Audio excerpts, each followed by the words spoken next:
असं म्हणत नाही, मी असं काही म्हणालो नाही. त्यांनी नागपूर स्टेशनवरचा फोटो टाकलेला आहे.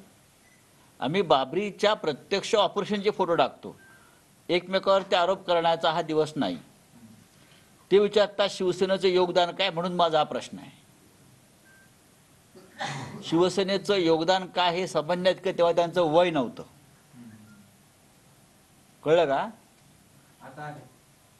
आता त्यांनी इतिहास टाळला पाहिजे, इतिहास समजून घेतला पाहिजे. त्यानंतर ते शिकले, वकील झाले, राजकारणात आले. आता त्यांनी हा सगळा इतिहास मागचा समजून घेतला पाहिजे की काय होतं आणि काय नाही.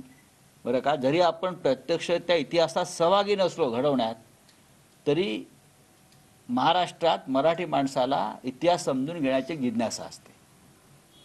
तो इतिहास समजून घेतला पाहिजे आणि मग त्यांनी शिवसेनेचं योगदान काय, बरं का, ह्याच्यावर भाष्य केलं पाहिजे. मी अत्यंत जबाबदारीनं आणि आदरपूर्वक बोलतो आहे.